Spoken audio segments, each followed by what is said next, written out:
Olá, gente! Continuamos com dobras e vamos ver hoje algumas técnicas bem interessantes para estudá-las. Veremos alguns fundamentos utilizados na análise de dobras com base na sua representação cartográfica e na utilização da técnica da projeção estereográfica.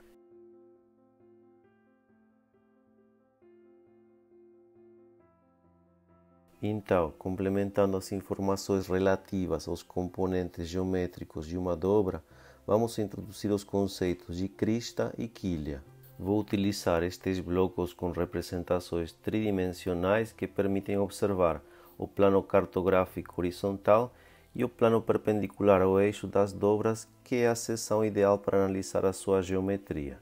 Aqui, os pontinhos roxos são os pontos de charneira, e essa linha que liga as charneiras é o traço axial, que representa a interseção do plano axial com a superfície da seção que estamos analisando. Neste caso, o plano axial está inclinado, e essa configuração faz com que os pontos de charneira não sejam os pontos mais elevados quando a gente considera uma superfície dobrada. Esses pontos mais elevados, que são chamados pontos de crista, estão representados aqui com essas bolinhas vermelhas. A superfície de crista fica definida quando são ligados todos os pontos de crista de sucessivas camadas dobradas harmonicamente. E o traço de crista, que é o que vemos aqui representado com a linha vermelha, surge da interseção do plano de crista com as diversas superfícies de observação. Aqui, por exemplo, o plano horizontal e a seção vertical. O conceito de quilha é semelhante ao conceito de crista, porém considerando os pontos mais deprimidos dentro de uma superfície dobrada. Assim, como vemos aqui no segundo bloco, podemos definir ponto de quilha, a superfície de quilha e os traços de quilha. Quando se trata de dobras de grandes dimensões, por exemplo, dezenas, centenas ou até milhares de metros de comprimento de onda, a análise estrutural é realizada a partir da representação cartográfica da estrutura dobrada, fundamentalmente através da representação da atitude da foliação com registro representativo da sua distribuição dentro da área estudada. Lembrando que, como nós realizaremos uma análise estatística, quanto maior a quantidade de dados, mais confiáveis serão os resultados.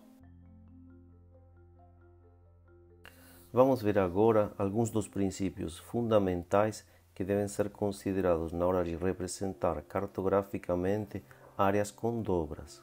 Assumiremos dobras cilíndricas e, para começar com a situação mais simples, consideraremos as dobras que apresentam seu eixo na posição horizontal. Nestas condições, os contatos das camadas ou os traços de foliação se apresentam paralelos entre si e coincidem com a direção do eixo da dobra. O traço cartográfico da dobra, aqui indicado com a linha vermelha, se posiciona onde muda o sentido de mergulho das camadas. Esta posição sempre coincide com o traço de crista quando se trata de dobras antiformais ou com o traço de quilha quando se trata de dobras sinformais. No caso particular mostrado no bloco da direita, em que o plano axial se encontra vertical e o eixo horizontal, como vemos, o traço axial e o traço de crista são coincidentes. Veamos agora algumas orientações para lidar com a cartografia de dobras que apresentam seu eixo inclinado. Neste caso, o bloco apresenta uma dobra com seu eixo inclinado aproximadamente na direção norte e seu plano axial inclinado para oeste. Quando temos o eixo inclinado, a mesma regra que trabalhamos na situação anterior continua valendo, isto é, o traço de crista ou de quilha determina a posição do traço cartográfico. Nos casos em que a cartografia inclui traçado de contatos ou traços de foliação, estes podem ser utilizados para desenhar o traço cartográfico da dobra, já que o mesmo passará pelos pontos de maior curvatura. Nesta situação, o traço da dobra coincide com o traço de crista ou de quilha. mas não necessariamente representa o traço axial da dobra nem coincide com a orientação do eixo. Nos mapas nos quais são representadas áreas com dobras, é indispensável incluir a representação da atitude das camadas.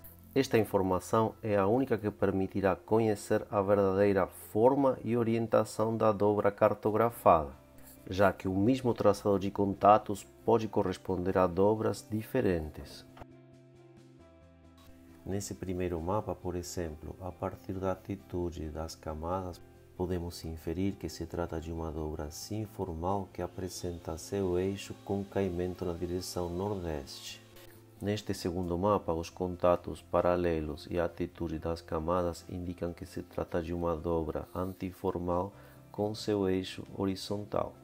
Uma técnica simples, mas que ajuda bastante para interpretar os mapas, consiste em pegar uma folha de papel e dobrá-la e orientá-la, tentando simular no espaço tridimensional a situação representada cartograficamente. Agora, nestes mapas, incluí uma numeração representando a idade relativa das camadas, correspondendo o número 1 à unidade mais antiga e o número 4 à unidade mais nova. Considerando então a atitude das estruturas, vemos que no primeiro mapa o mais novo está em cima, ou seja, tem uma polaridade normal. Isto nos leva a interpretar que a dobra representada é um anticlinal cujo eixo inclina na direção nordeste. O segundo mapa mostra uma dobra sinformal com eixo horizontal que tem na sua parte central a unidade mais antiga. Isto indica que a sequência tem sua polaridade invertida e que então a dobra pode ser classificada como um anticlinal sinformal. Bem, agora temos os mesmos mapas, porém a numeração da idade relativa das camadas foi alterada. Desta forma, no primeiro mapa ficamos com a unidade mais antiga no topo da sequência e a estrutura passa a ser um sinclinal antiformal, e no segundo mapa temos uma polaridade normal, então a estrutura é um sinclinal. Como agora estou passando os slides rapidamente, sugiro que depois se dê um tempo para analisar com calma cada uma destas situações e compreender bem a interpretação realizada para cada uma das estruturas. Certo, vamos introduzir agora a utilização da projeção estereográfica para analisar as dobras. Observemos então essa figura que mostra o conceito básico utilizado na geração de um diagrama tipo beta, que é o diagrama mais simples utilizado na análise de dobras. Podemos ver que para uma dobra cilíndrica, se tomamos dois planos quaisquer tangentes a uma das superfícies dobradas, a interseção entre esses planos define uma linha que será paralela ao eixo da dobra. Vamos ver um exemplo de como podemos levar essa ideia para a projeção estereográfica. A atitude 1 e a atitude 2 correspondem a duas medições realizadas na superfície dobrada. Cada um desses planos é projetado no estereograma utilizando um grande círculo e na interseção entre os dois planos obtemos o eixo da dobra, que nesse caso se denomina eixo beta. Utilizando a rede, depois é facilmente determinada a atitude do eixo, que no nosso exemplo apresenta um trend de 174 com um caimento de 40 graus. Se, ao invés de utilizar a representação das atitudes com grandes círculos, utilizamos os polos, então estaremos gerando um diagrama do tipo π. Para mostrar este diagrama, vamos utilizar 4 atitudes que foram registradas na mesma superfície dobrada.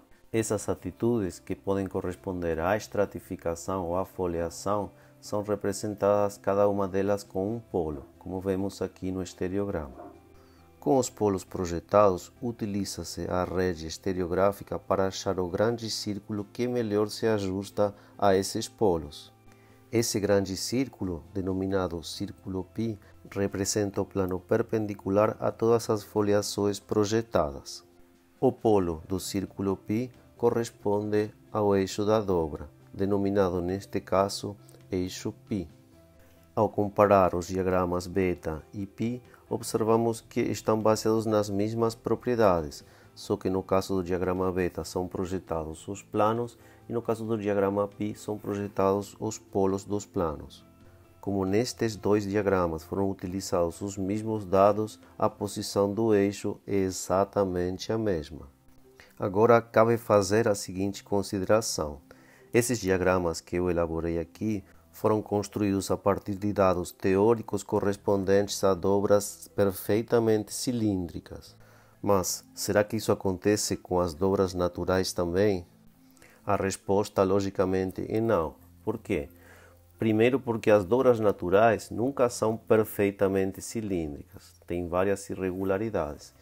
E em segundo lugar, as medições de atitudes que nós realizamos com a bússola no campo também não são perfeitas, então tem uma margem de erro nos dados que nós manipulamos.